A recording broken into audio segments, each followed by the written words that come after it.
유가 급락으로 러시아의 루블화 가치가 올 들어 40% 이상 폭락하고 불확실성이 지속되며 러시아가 디폴트 위험 상황에 몰리고 있습니다. 한국의 대러시아 무역 규모는 전체 22%에 불과하고 신흥국의 우리나라 투자이익이 많지 않아 당장 큰 타격을 받을 정도는 아니라고 전망하고 있습니다. 그러나 신흥국으로 위기가 옮겨갈 가능성이 커지고 있어 우리나라도 자유롭지 않습니다. 세계 경기 장기 침체와 위기 속에 위기감은 커지고 있습니다. 국회가 더 이상 정쟁에만 몰두해서는 안 됩니다. 그런데 야당의 의혹 부풀리기는 더욱 극심해지고 있습니다. 정보지 수준으로 작성된 청와대 문건 유출을 무차별 의혹으로 부풀려 국정을 혼란에 빠뜨리더니 연설기록 담당 수행원이 이동 중에 원활한 업무 수행을 위해 손목에 착용하는 시계를 몰카라며 몰아가고 있습니다. 경제 활성화 법안을 통한 구조개혁에 힘을 모아야 할 때입니다. 그런데 야당은 운영위원회를 열지 않으면 민생경제 활성화 법안을 통과시키지 않겠다며 보이콧하고 있습니다. 법사위에는 여야 합의로 통과된 법안 200여 개가 계류 중입니다. 임시국회에서 지도부들끼리 오는 29일 본회의를 열어서 법안을 통과시키자고 합의를 했습니다. 임시국회에서 법안 처리를 약속해놓고 운영위 소집을 요구하며 국회 일정과 연기하는 것은 부적절합니다.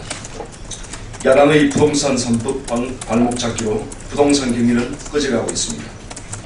서비스산업발전기본법 제정안은 2년 반 넘게 국회에 발목이 잡혀 있습니다.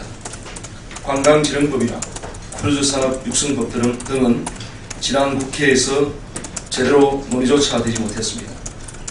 서비스산업 관련 법안들은 국내 산업과 구조를 개선해 나가는 디딤돌이라고 할 수 있는 법들입니다. 내년은 정부의 경제 3개년 계획이 시작되는 원년입니다. 2주도 채 남지 않았습니다. 더 이상 머무르서는 안 됩니다. 대대적인 경기 부양책을 통해 경제 활성화와 민생 안정의 성과를 내야 할 절체절명의 시기입니다. 계획은 효과적으로 해낼 수 있는 시기가 있는 법입니다. 각종 의혹으로 전국을 흔들 때가 아닙니다. 꺼져가는 경제에 시급히 마중물을 불어넣어야 할 때입니다. 이번 임시국회 안에 민생 안정 및 경제 살리기 법안들과 공무원 연금개혁 법안 등의 법안이 반드시 통과되어야 합니다. 새누리당은 오직 국민만을 최우선으로 야당이 함께 힘을 모아줄 것을 요청드립니다. 정부의 남은 3년은 경제 도약을 이루어야 합니다. 다음으로 국민들께 희망과 행복을 드릴 수 있는 새누리당으로 거듭날 것입니다. 오늘은 새누리당의 대선 승리 2주년입니다. 국민 대통합과 국민 행복시대라는 구호 아래 국민의 과반 이상의 지지를 얻었습니다. 그러나 국내외 경제 상황 악화와 세월호 대참사로 국정 운영은 예상치 못한 풍랑을 맞았습니다. 특히 야당은 국회 선진화법을 악용하여 반년이 넘도록 식물국회를 만들었고 최근에는 각종 의혹 부풀리로 국정 발목 잡기를 계속하고 있습니다. 그러나 새누리당은 늘 국민만을 생각하며 민생 안정과 경제 활성화를 위해 최선을 다하겠습니다. 최근의 의혹과 관련해서는 이유 여하를 불문하고 국민들께 근심을 드린 점은 철저히 성찰하여 다시는 이러한 심리를 끼치지 않도록 잘못된 관행과 제도를 쇄신해 나갈 것입니다. 다시 한번 대선 승리 초심을 되찾고 국민의 상처를 보듬고 마음을 읽어서 국정 운영에 반영할 것입니다. 국민들께 희망과 행복을 드릴 수 있는 새누리당으로 거듭날 것입니다.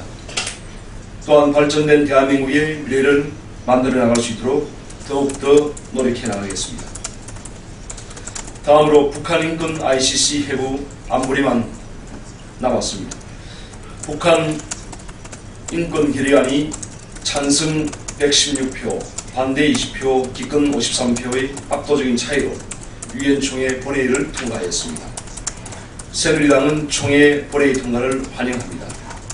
북한 인권과 관련된 결의안이 채택된 것은 2005년 이후 10년째 10번 채택되었지만 처음으로 북한 인권 문제를 국제형사재판소에 회부하도록 권고한 내용이 포함되어 있어 가장 강력한 내용이라고 할 수 있습니다.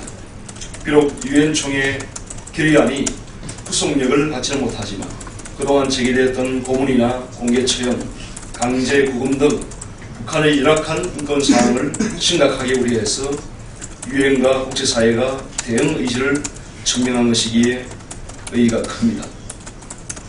오는 22일 유엔 안보리 전체회의에서 북한 인권 사항을 정식 안건으로 채택할지 여부가 중요합니다. 그러나 거부권을 가진 중국과 러시아가 개별 국가의 인권 문제를 유엔에서 다루는데 반대한다는 입장이라 유엔 안보리 통과가 쉽지는 않을 전망입니다.